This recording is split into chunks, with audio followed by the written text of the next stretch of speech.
बिस्मिल्लाहिर्रहमानिर्रहीम। अस्सलाम वालेकुम नाज़रीन, आप यूट्यूब चैनल देख रहे हैं, मैं इमरान खान हूँ। नाज़रीन, आज के वीलॉग का आगाज़ करते हैं कायद-ए-आज़म मोहम्मद अली जिन्नाह के एक कॉल से।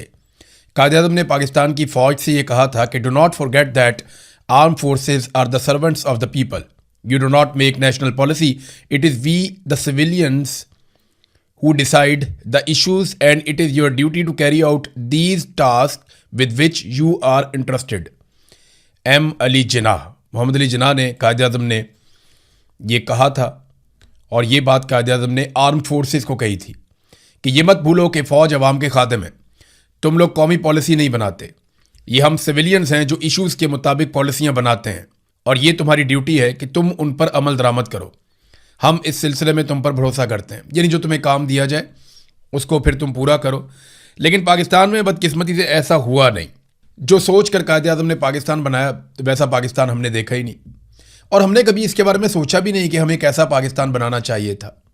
पाकिस्तान बनाने के पीछे मकसद क्या था? आप जब भी कोई चीज़ खरीदते हैं, बनाते हैं, किसी चीज़ के लिए ज़ोर लगाते हैं, कोशिश करते हैं, तो उसके पीछे कोई ना कोई मकसद तो होता है ना। तो पाकिस्तान बनाने के पीछे भी तो एक मकसद था। क्या बहैसियत कौम हमने कभी सोचा कि हमने पाकिस्तान क्यों बनाया, इसके पीछे हमारा मकसद क्या था? खैबर पख्तूनख्वा ने यह किया कि कोई 17.5 लाख पौधे लगा दिए यौम आज़ादी पे। ये एक अच्छी बात है, हमें भी ऐसा लगता था और अभी भी लगता है कि ये एक अच्छा काम है जो करना चाहिए। यौम आज़ादी पे नहीं, हर वक्त करना चाहिए, हर मौके पर यह करना चाहिए। हमें बहुत ज़्यादा दरख्त लगाना और उनकी हिफाजत करना है। लेकिन 14 अगस्त का दिन एक्चुअली किस लिए है? इस दिन हमने एक अलग मुल्क बनाया था, एक ख़ास मकसद के लिए। वो मकसद क्या था? वो अल्लामा इकबाल रहमतुल्लाह अलैह ने भी बताया, वो कायद-ए-आज़म मोहम्मद अली जिन्नाह ने भी बताया कि हम एक ऐसा मुल्क बनाएंगे जहां आज़ादी के साथ सांस ले सकेंगे। एक ऐसा मुल्क बनाएंगे जहां हमारे ऊपर गुलामी नहीं होगी। एक ऐसा मुल्क बनाएंगे जहां पे हम खुद मुख्तार होंगे। एक ऐसा मुल्क बनाएंगे जहां पे हमारी मर्जी चलेगी, हकीकी जमहूरियत होगी, लोग हकीकी तौर पे आज़ाद होंगे। लेकिन क्या हमने अपनी मंजिल की तरफ वो आगे बढ़ने का फैसला किया, या हम कुछ आगे बढ़े भी हैं? नहीं, ऐसा नहीं हुआ। अब हर साल जब 14 अगस्त आती है तो हम बाजे बजाते हैं, मोटरसाइकिलों के साइलेंसर निकाल के उसमें शोर मचाते हैं, हम रैलियां निकालते हैं, बहुत ऊंची आवाज़ में डेक लगा के म्यूज़िक बजाते हैं, बहुत सारे लोग नाच गाना करते हैं। अब तो बड़ा वल्गर किस्म का नाच गाना भी होना शुरू हो गया है, यानी हम फायरिंग करते हैं, आतिशबाजी करते हैं, बहुत सारी ऐसी चीज़ें करते हैं जश्न आज़ादी पे। इसके लिए हम एक और दिन भी रख सकते हैं, यानी वैसे ही मेरे ख्याल में ये दिन इसके लिए है नहीं। 14 अगस्त एक संजीदा दिन है। इस दिन आपने ज़मीन का एक बड़ा टुकड़ा हासिल किया था, एक अलग मुल्क आपने हासिल किया था पाकिस्तान के नाम से। इस मुल्क को बनाने के पीछे बहुत सारे मकासद थे। हमने ये मुल्क किसी के कब्जे में नहीं देना था, ये पाकिस्तान की अवाम का मुल्क था, ये अवाम के कंट्रोल में रहना था। ये किसी एक टोले के, किसी एक जत्थे के या सरकारी मुलाजिमीन के कब्जे में नहीं जाना था। एक कंपनी की तरह इस मुल्क को नहीं चलाना था। इस मुल्क ने अवाम की उमंगों के मुताबिक चलना था। क्या वो सारा कुछ हो रहा है? क्या इस मुल्क में गुर्बत, बेरोजगारी, महंगाई ये ख़त्म हो गई है? क्या इस मुल्क के अंदर नाइंसाफ़ी ख़त्म हो गई है? इंसानी हकूक़ की पामालियाँ बंद हो गई हैं? क्या इस मुल्क के अंदर दहशतगर्दी ख़त्म हो गई है? हज़ारों मसाइल है पाकिस्तान के अंदर, लेकिन जब भी कभी यौम आज़ादी आता है तो हम शोर मचाते हैं सिर्फ। और यह सिलसिला शुरू किया था ज़िया उल हक ने। याद रखिएगा, ज़िया उल हक के दौर से पहले कभी भी इस तरह बाजे गाजे नहीं बजते थे। ज़िया उल हक के दौर से पहले इस तरह का शोर शराबा नहीं होता था 14 अगस्त पे। ज़िया उल हक ने यह शोर शराबा शुरू करवाया और इसकी सरकारी सरपरस्ती की। उसकी वजह यह थी कि वो नहीं चाहता था कि लोग संजीदगी से गौर करें कि पाकिस्तान कहाँ पहुँच गया, या पाकिस्तान बनाने के जो मकासद हैं उनके ऊपर कोई बात भी करे। आज भी मिलिट्री एस्टेब्लिशमेंट या उनके हवारी जो हैं वो यही चाहते हैं कि शोर शराबा चलता रहे, रोला पड़ा रहे, और कोई आदमी गौर ही ना करे कि पाकिस्तान बनाने का मकसद क्या था। जो असल वजह थी उसके ऊपर कोई बंदा सोचे ही ना कि हमारे बुजुर्गों ने इतनी सारी कुर्बानियां किस लिए दी, वो मकसद पूरा हुआ या नहीं हुआ। इसके ऊपर कोई सोचेगा भी नहीं, क्योंकि हम इतना शोर बजाएंगे, इतने बाजे बजाएंगे, इतने मोटरसाइकिलों के साइलेंसर निकालेंगे, इतना म्यूजिक चलाएंगे और इतनी आतिशबाजी और फायरिंग करेंगे कि किसी को समझ ही नहीं आएगी कि असल मकसद क्या था और आज के दिन में हमें क्या बात सोचनी है। ये बाजे के लिए ना एक अलग दिन रखना चाहिए। एक ऐसा दिन मुंतखब किया जाए जब सारी कौम को इजाज़त हो, बाजे बजाएं, रैलियां निकालें, शोर मचाएं। एक रोला डे पाकिस्तान में रख लेंगे, जितना आपने एंजॉय करना है आप करें, लेकिन ये दिन खास दिन है। इस दिन कम से कम गौर करें कि आपके साथ हुआ क्या। कितना बड़ा मजाक आपके साथ किया गया कि जिन जिन मकासद के लिए आपने मुल्क बनाया था उन तमाम मकासद को पसे पुश्त डाल दिया गया और हम अपने मकसद से बहुत दूर निकल आए। ये तो नाज़रीन कायद-ए-आज़म का एक स्टेटमेंट था जिससे मैंने अपने वीलॉग का आगाज़ किया। आज मैं आपको एक बयान बताता हूँ, ये बयान आप गौर से सुनिए।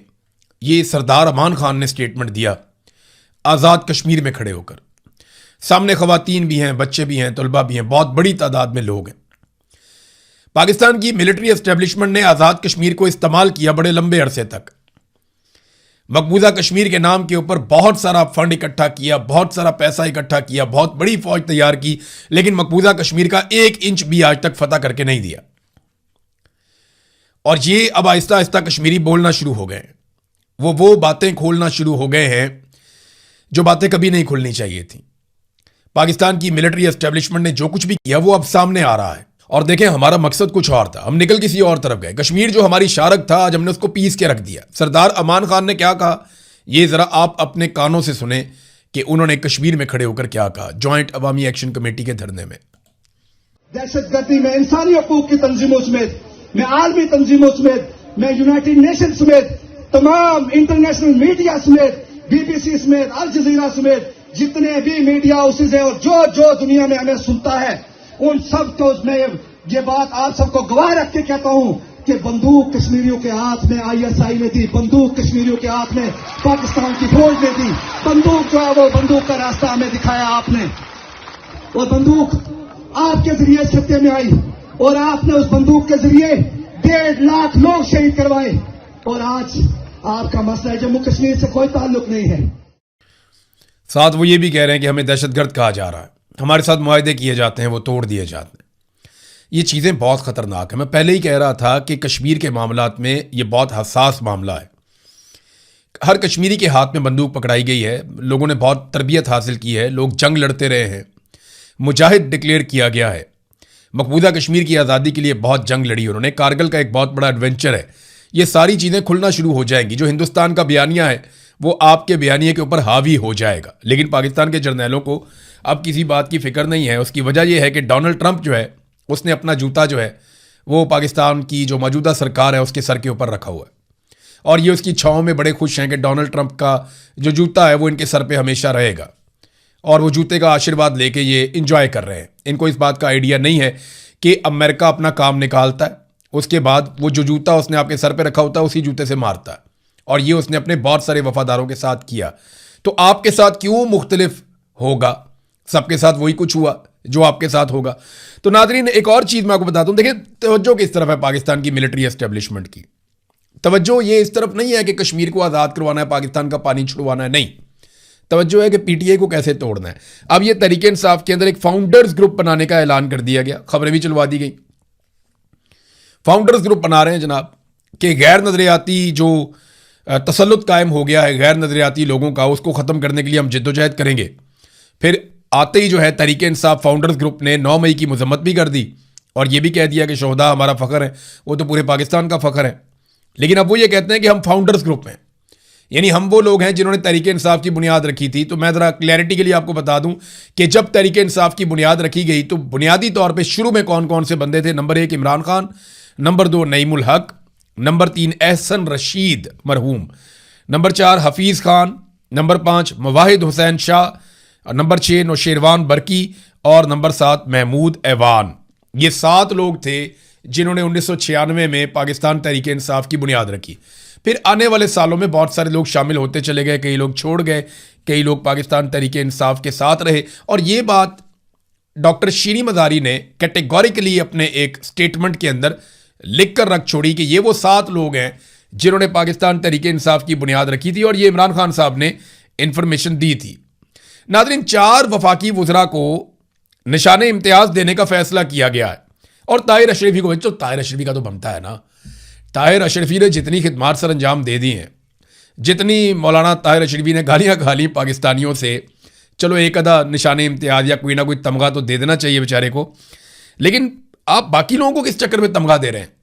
ताहिर अशरफी का तो चलो बनता है ना कि बहुत बेचारे ने कुर्बानी दी है, बहुत ज़्यादा। यानी जितना ताहिर अशरफी साहब ने पॉलिश की है और जितना ताहिर अशरफी साहब ने गेम चुक के रखी है ना, उतनी तो किसी ने नहीं भी की। तो बाकी एक तो मोहसिन नकवी को दे रहे हैं। हालांकि अभी थोड़े दिन पहले तक मोहसिन नकवी के बारे में वफाकी वज़रा ये कह रहे थे कि इसकी कारकर्दगी बहुत ख़राब है। इसके बारे में बता रहे थे कि वजारत दाखिला में इसने बहुत गंद मारा हुआ और मोहसिन नकवी ने कोई कारकर्दगी नहीं दिखाई, किसी एक नुक्ते के ऊपर भी ये अमल दरामद नहीं करवा पाया, ये वज़ीर दिफा कह रहा था। लेकिन फिर भी मोहसिन नकवी को निशान इम्तियाज़ मिल रहा है। क्रिकेट का बेड़ा गर्क कर दिया, निशान इम्तियाज़ मिल रहा है। वज़ीर दाखिला पूरे पाकिस्तान के अंदर आग लगी हुई है। तूलो अर्ज के अंदर एक SHO की मारते दहशतगर्द। आज बलूचिस्तान में कर्फ्यू लगा हुआ है कई इलाकों में, लेकिन ये वज़ीर दाखिला और इसको निशान इम्तियाज़ देने का फैसला किया जा रहा है। बात सिर्फ वही है, जो फील्ड मार्शल की खिदमत करेगा उसको निशान इम्तियाज़ भी मिलेगा और सारा कुछ मिलेगा। हो सकता है उसको उठा के कल को निशान हैदर भी दे दें। तो इसहाक डार जिसका किया कराया कौम आज तक भुगत रही है। इसहाक डार जिसने गलत अदाद शुमार दिए, पाकिस्तान को जुर्माना भी करवा दिया। इसहाक डार जिसने मईशत को मुकम्मल तौर पे तबाह कर दिया था। इसहाक डार जिसके बारे में जनरल बाजवा सहाफ़ियों को कहता था कि इस आदमी ने वो गड़े खोदे हैं कि पाकिस्तान 3 साल तक अपनी कमर सीधी नहीं कर सकता। आज उस इसहाक डार को जिसने पाकिस्तान की मईशत की तबाही में सबसे बड़ा किरदार अदा किया, उसे अब दिया जा रहा है निशान इम्तियाज़। मोहम्मद औरंगज़ेब वज़ीर ख़जाना है। देखें इसका काम क्या है। इसका काम यह है कि पाकिस्तान की मईशत को बेहतर करना। मईशत का सत्यानाश कर दिया, बेड़ा गर्क कर दिया। कोई सरमायाकारी पाकिस्तान में नहीं आई। गुर्बत बढ़ गई, बेरोजगारी बढ़ गई, महंगाई बढ़ गई, हर चीज़ में सब कुछ खराब करने वाले आदमी को, मोहम्मद औरंगज़ेब को, इसको भी निशान इम्तियाज़। चौथा अहद चीमा है। शहबाज शरीफ कहते रहे जलसों में मेरा छोटा भाई है। ये करप्शन में गिरफ्तार भी हो चुका माजी में, लेकिन हो सकता है कि उस वक्त ISI ने इसको उठा के अहद चीमा को अंदर डाल दिया हो। इसने वैसी करप्शन ना की हो जैसी ISI ने इस पर डाल दूंगा। जब भी कभी किसी पॉलिटिकल पार्टी से लड़ाई हो जाती है ना ISI की, तो वो उनके बंदे उठा उठा के जेलों में डालना शुरू कर देते हैं। तो शहबाज शरीफ ने पब्लिकली कहा हुआ था कि अहद चीमा मेरा छोटा भाई है। तो उस दौर में इसकी जेल बनती थी और इस दौर में इसका तमगा बनता है। तो इसको भी जनाब एक तमगा इम्तियाज़ जो है निशान इम्तियाज़ से नवाजा जाएगा। और बहुत सारे लोग हैं साफ़ियों को मिल रहे हैं। इसमें साले जाफ़र एक बहुत बड़ा नाम है। साले जाफ़र की बहुत सारी खबरें बड़ी मशहूर हुई, बड़ी कमाल।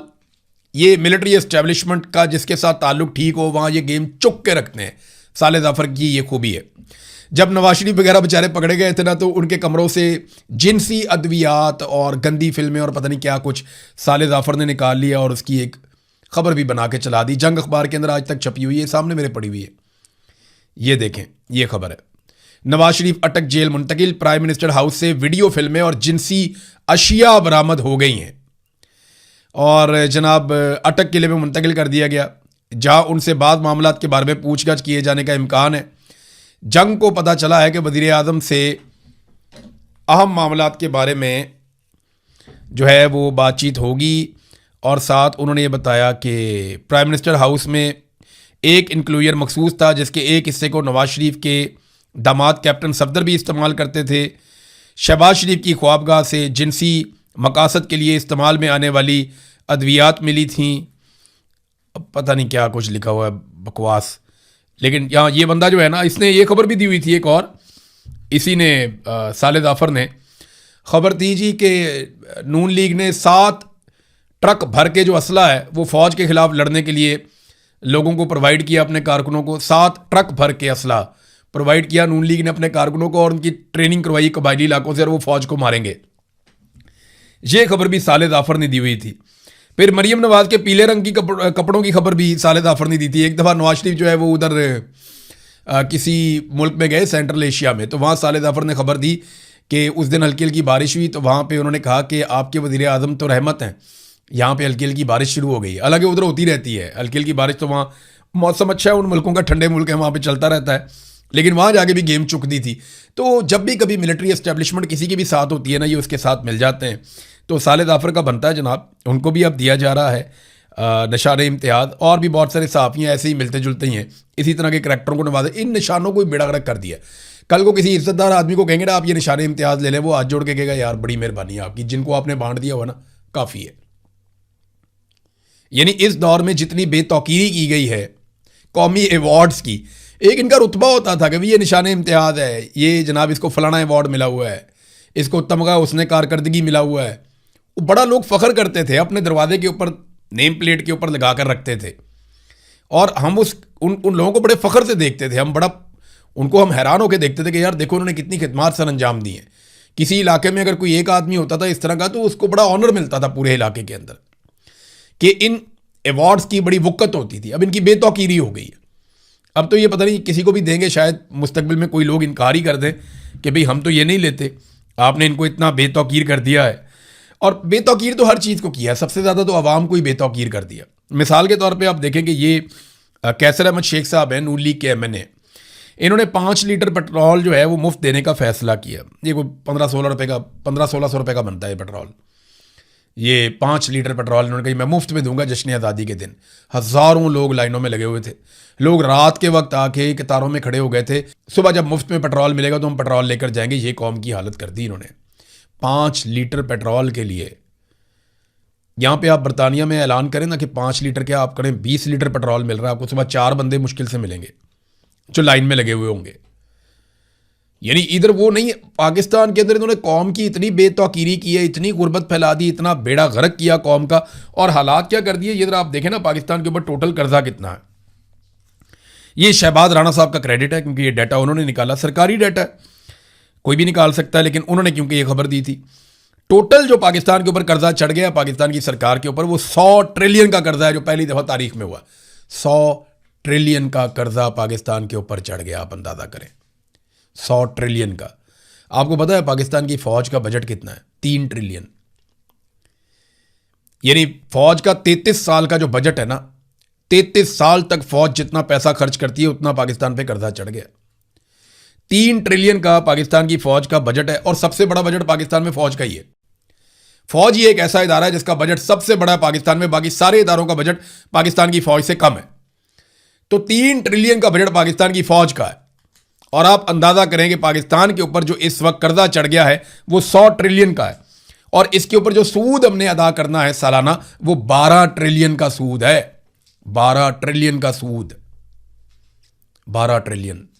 यानी जितना आपकी फौज का बजट है एक साल का, उससे 4 गुना आपका हर साल जाता है सूद के अंदर जो आपको देना है।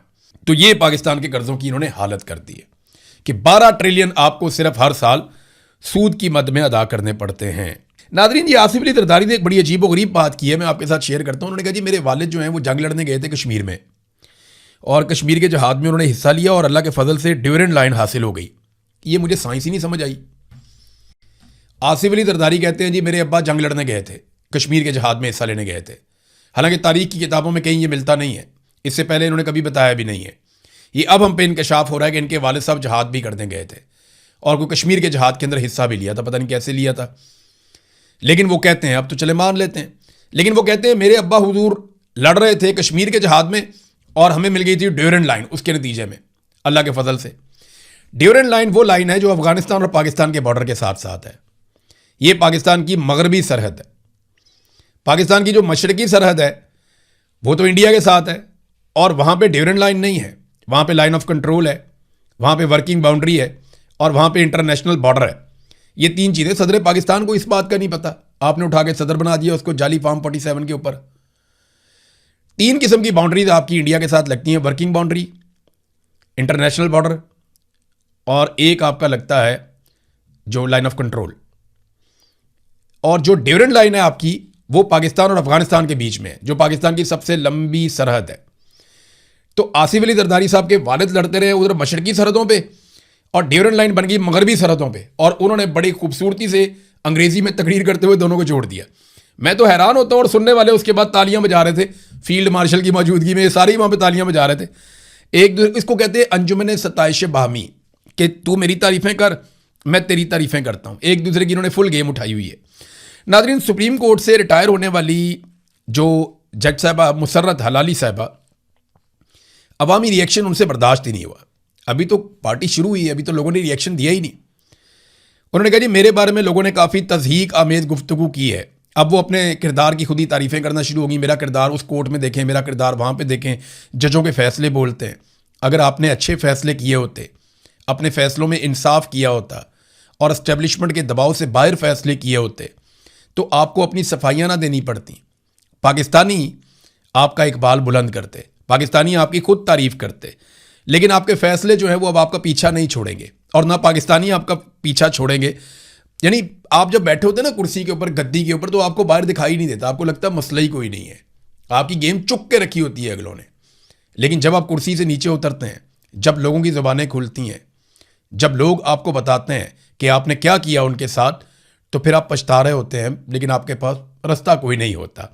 तो यही हुआ मुसरत हलाली साहबा के साथ। इन्होंने बड़ी ज़्यादती की पाकिस्तान के साथ, बड़ा जुल्म किया इन्होंने पाकिस्तान के साथ। ऐसे घटिया फैसले इन्होंने दिए और दबाव के अंदर फैसले दिए, ऐसी नाइंसाफ़ियाँ इन्होंने की हैं कि ये लोग तारीख़ में निशान इबरत बनेंगे, तारीख़ के कूड़ेदान में जाएंगे। ये खातून है, इसलिए इनका बहुत लिहाज किया जा रहा है। लेकिन याद रखें, वो तमाम जज साहबान जिन्होंने पाकिस्तान के साथ जुल्म और ज़्यादती की है और इस जबर का हिस्सा बने हैं, बचेंगे वो भी नहीं। हर आदमी को निशान इबरत बनाया जाएगा, कोई तारीख के हाथों बनेगा, कोई अवाम के जुमलों के हाथों बनेगा। लोग नहीं छोड़ेंगे, इनकी औलादें बता नहीं पाएंगी कि ये हमारे बुजुर्ग थे, ये बता नहीं पाएंगी इनकी औलादें कि हमारी इनसे कोई रिश्तेदारी है, या हम इन्हें जानते हैं, या ये हमारी मोहल्लेदार हैं, या हमारा इनके साथ कोई ताल्लुक है। चक्कर ही कोई नहीं। ये लोग रोएंगे सर पकड़ के कि इन्होंने किया क्या। पूरी कौम एक तरफ खड़ी है और ये अलग तरफ खड़े हुए सिर्फ एस्टेब्लिशमेंट की सफ़ के अंदर। नाज़रीन, आखिरी खबर मैं आपको दूं कि जो मोहम्मद हुसैन जिन्हें मारा गया रावलपिंडी में, जिनके बारे में क्लेम किया गया कि ये GHQ के ऊपर पाकिस्तान तहरीक इंसाफ का झंडा लहराने आ रहा था 30 बोर का एक पिस्तौल लेकर, और फिर इसे कत्ल कर दिया गया। अब उसकी मैयत अभी तक वापस नहीं की गई। 3 दिन गुजर गए, चौथा दिन शुरू हो गया, उसकी मैयत वापस नहीं दे रहे। बहुत ज़्यादा कोशिश की है उसकी फैमिली ने, वहाँ के लोगों ने, हत्ता कि सूबाई हुकूमत ने भी, लेकिन उसकी जो डेड बॉडी है वो अभी तक वापस नहीं मिली, और ना ही इस केस से जुड़े हुए सबूत अभी तक मंजर आम पे लाए गए हैं।